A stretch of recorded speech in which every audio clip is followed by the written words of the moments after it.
I'm Nima Rajan, and this is Forum Daily Week in Review.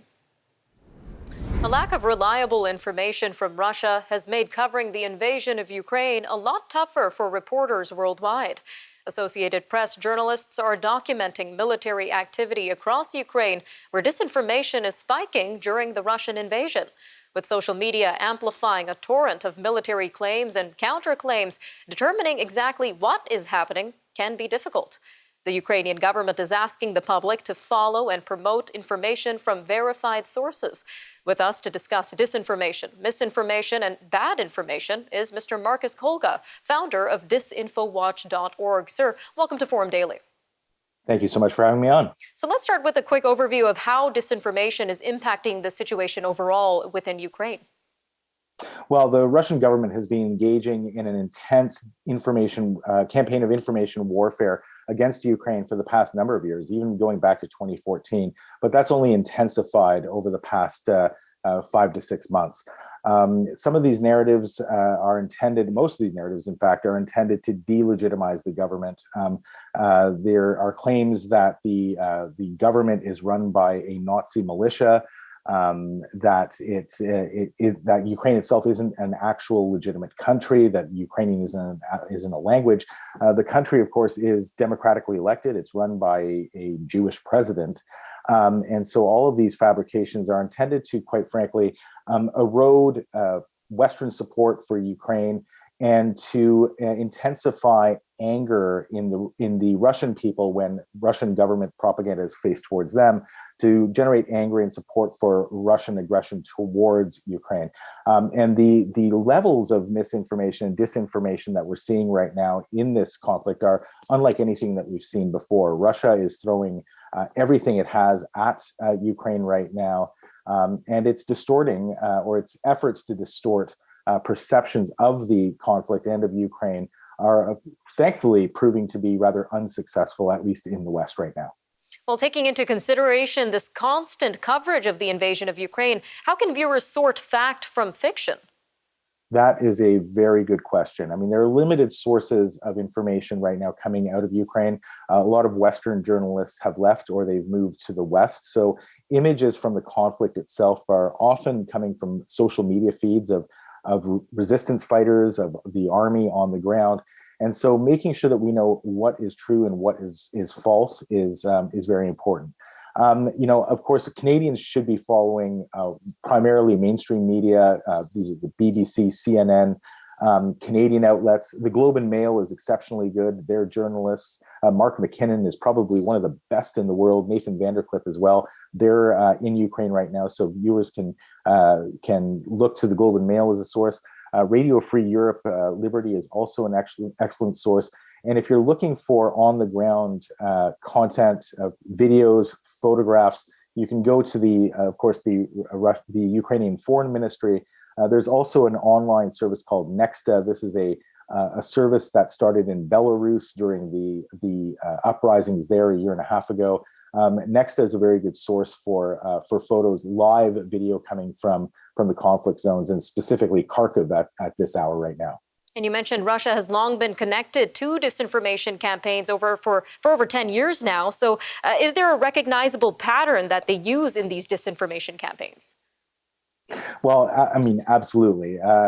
They often there's a kernel of truth that is taken, and then that gets completely distorted. So in the Ukrainian case, there are problems, just as there are in every single European nation, right here in Canada as well, with far-right movements. They've taken these small fringe movements and turned it into a problem. And as I mentioned earlier, the Russian state media is suggesting that the Ukrainian government is run by a Nazi militia. Those sorts of narratives get amplified on Russian state media, on platforms like RT, on other conspiracy theory websites. In the very worst cases, these narratives get amplified by members of parliament. And in fact, there was a Winnipeg federal member of parliament, a Canadian member of parliament, just 3 weeks ago, or 2 weeks ago rather, when Canada announced that it would be sending a $120 million loan to Ukraine.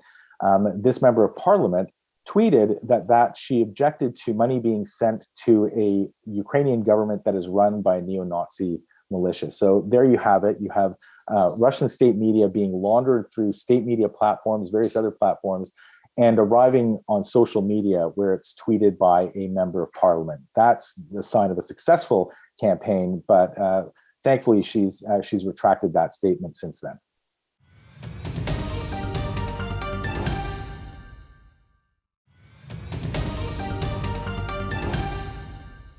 Russia's invasion of Ukraine has destabilized both world order and the global economy. Surging oil prices and increasing financial pressure for Canada and Western allies of energy exporting giant Russia are adding to uncertainty about the global economic outlook. Prime Minister Justin Trudeau announced that in addition to sending military aid to Ukraine, Canada will ban the import of Russian crude oil. Canada is the world's fourth largest oil producer, right behind Russia, but Canada still imported almost $300 million worth of Russian energy products last year, according to Statistics Canada. However, one expert says that even without sanctions, Russia's invasion will increase the shortage of oil and gas, driving up prices. With us to discuss energy security as national security is Dr. Brenda Schaefer, Senior Advisor for Energy at the Foundation for Defense of Democracies. Ma'am, welcome to Forum Daily. Thank you. So let's start with how the invasion of Ukraine is affecting energy security around the world. So the invasion and the resulting policies are really giving an unprecedented jolt to the international energy markets, especially oil markets. This is bigger than the 1973 oil crisis in terms of how much volumes are being disrupted. We've never really ever experienced anything like this, where maybe 7 to 8% of global oil will be removed from the market. We have it both Russian oil and inadvertently oil from Kazakhstan, because most of it is exported on the Black Sea in Russian ports. So we're really in an unprecedented oil market. And these sanctions are likely to make things worse. But how will these sanctions affect Canada's oil supply in particular? Well, obviously, high oil prices are good for Canadian producers. It's good for, obviously, for the Canadian economy. But on the other hand, what we're having so much disruption, through to the global economy, that we might be very close to a global recession. So this might be a very short-lived, increase in revenue to Canadian oil producers, but certainly in the long run, this can easily trigger a global recession. Some very concerning information there, Doctor. Well, in an article, you suggest that Western governments need to change their approaches to energy policy. So how can Western governments go about doing that? Well, 5 years ago, or even, the United States up to a year ago, and Europe up to 5 years ago, it was clear that energy security is part of national security, and that you have to provide, for energy security in order to have your independence, in order for, Western life to continue, in order to have a stable global economy as well. Well, about a year, definitely with the Biden administration in the United States, the last European Commission, they've decided to, really ignore the dynamics of energy security. We'll learn a lot tonight. Tonight there's a State of the Union address of the president, and so far from the signals that are being sent out, the U.S. the administration isn't thinking about doing something new, in terms of to incentivize more U.S. production. But really, U.S. and Canada are maybe some of the, especially the United States, one of the only places that in a matter of 3 to 4 months could make a difference in the state of the oil market and really, rev up production. And so far, all the policies of the U.S. administration have been to actually suppress U.S. production. And we know the Biden administration is working to secure a nuclear deal with Iran, which is known for its oil supply. So would this potential deal increase the world's oil supply in turn? Well, in the short run, not really, because a lot of their oil is already being sold, especially to China.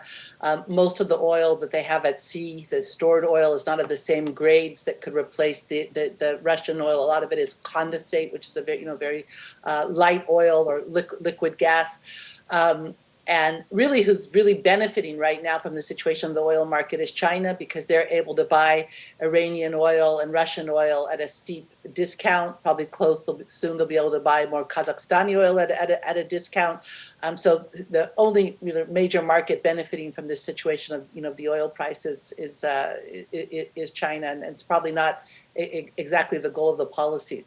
Essentially, even if oil isn't explicitly sanctioned, companies, banks, financial institutions are so averse to even touching anything right now that might somehow be sanctionable that they're staying away really from anything Russian. And so we're having really essentially oil sanctioned. And also the divestments of companies like Shell, BP, that are pulling out of Russia. So that's stock value that's really in billions of dollars that's just being wiped out overnight, and we're seeing already the results in the stock markets. All right, Dr. Schaefer, thank you again for your insight today on Forum Daily. Thank you. We spoke with Sarah Cannell from CMHA about mental health in Canada 2 years into the pandemic.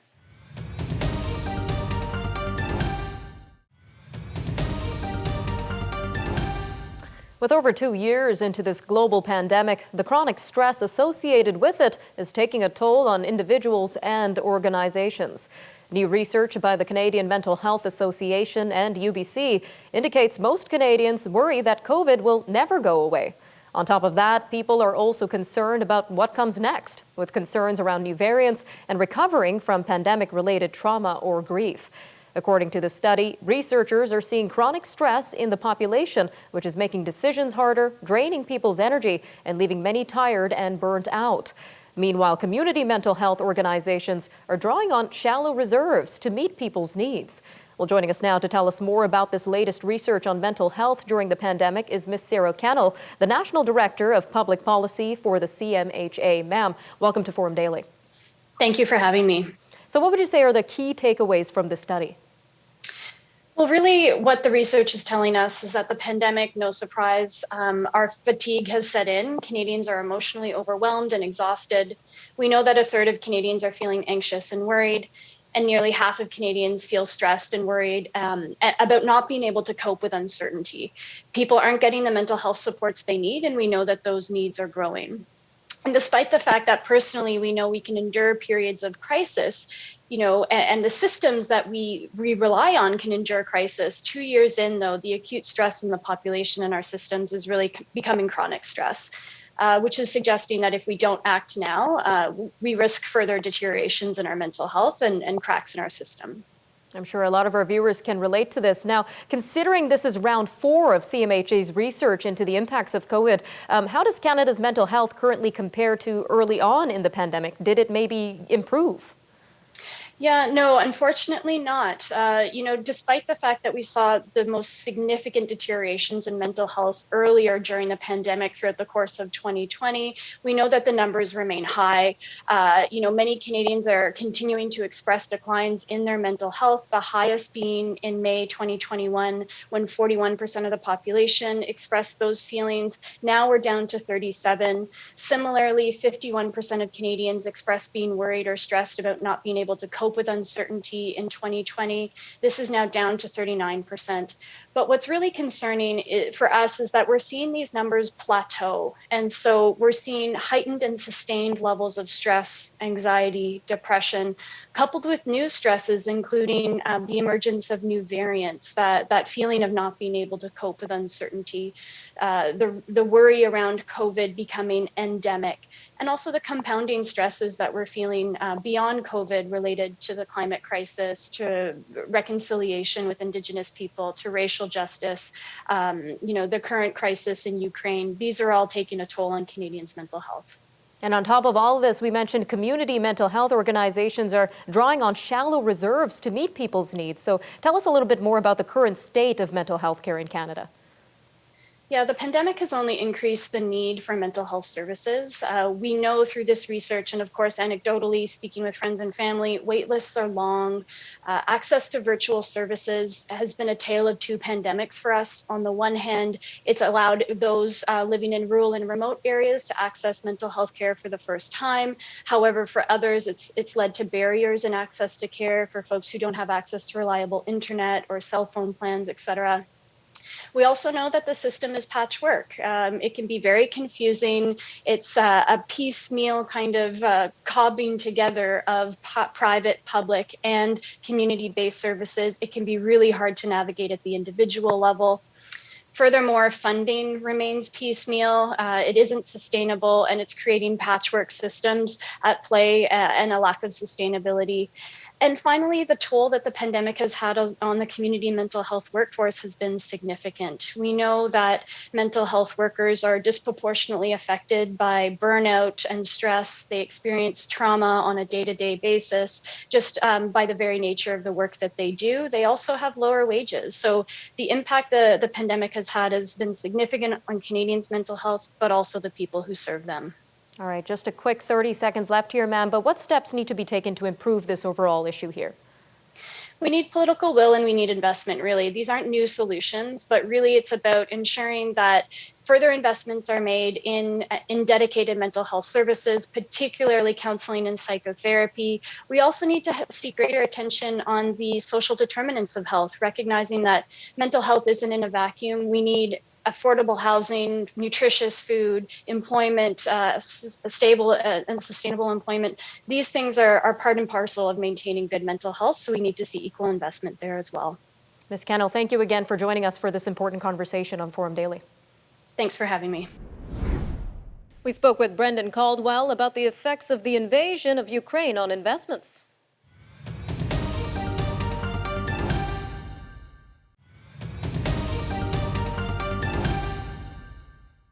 The ongoing invasion of Ukraine is not only impacting international economies, but international markets as well.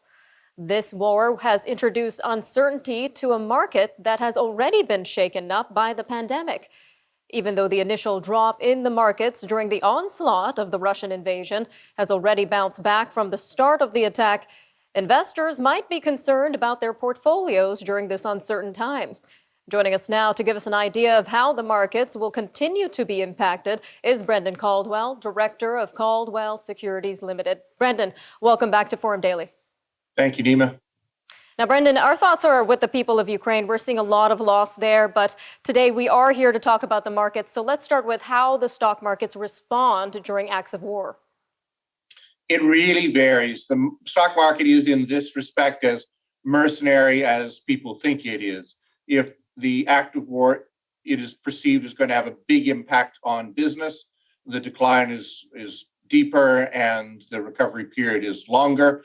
But if the market perceives no great threat to commerce, then, it's business as usual, sometimes with little or no correction. It's almost cynical in that respect, certainly utilitarian and perhaps even mercenary. Now, taking a look at previous acts of war, historically, what has the recovery period been? It really varies. So the longest in modern times is when the Japanese bombed Pearl Harbor. It was, I think, 242 days, something like that, for the market to bounce back. But then that's when America well and truly knew that it was at war. But other things, including, and again, I would say cynically perhaps, but including the Russian invasion of Ukraine, there was little or no reaction, and the market bounced back almost instantaneously. I think the benchmark for my lifetime is the September 11th attacks on the World Trade Center, where I think it took 42 days for the market to get back. And by the end of that year, the end of 2001, the market was higher than it was the day before 9/11. So it's really the market's assessment on how much is this really going to affect the world's economics, the America's economics. So it matters more what's going on in business than the short-term political act of aggression, terrorist or war action. its business first and foremost with the markets. Well, taking that into consideration, how worried should investors be with some of their investments? Well, the funny thing is that it's always the exogenous shock, the black swan, the thing you don't expect to happen that gets you on a clear Tuesday.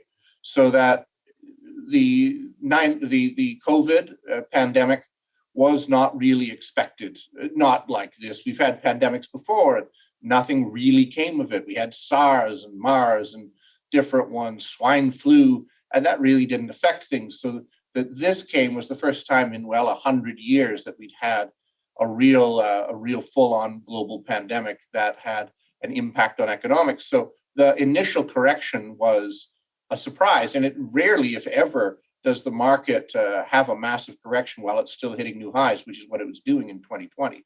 Flash forward to the present, all that's known about the Russian invasion in its economic impact is already taken into account. I think it can go one of two ways. Either this escalates and gets worse, God forbid it gets a lot worse, but that would be a new information, or all of a sudden we wake up and there's a peace agreement, or there's been a coup in Russia, or something's happened to de-escalate the events in Ukraine, and then you can see the market go way up. So really nobody has a firm idea of what is for sure going to happen in this situation. We, as you say, do pray, and our thoughts and prayers are with the people of Ukraine right now. All right, Brendan, just a quick 45 seconds left here, but what would be your last message for investors who might be concerned about their portfolios right now? Well, I think you need to really have a good look at what you need in terms of cash. Don't have a run on the bank. Don't sell everything, because for all we know, this could do well from here. But if you think you're going to need cash in the next 3 months, 6 months, 12 months for a particular purpose, you may take this opportunity. The markets are very strong, at least in the last couple of days, to take some money off the table that you know you're going to need. But I wouldn't sell everything and run for the hills. Conversely, if you think this is a good time to invest a little bit. A conversation you and I have had a couple of times. Start with a little bit now, and if it goes well, you add more. If it doesn't go well, add more anyway. So that's my best thought. I'm Nima Rajan, and that'll do it for your Forum Daily Week in Review. Take care, Canada. We'll see you next time on Forum Daily News.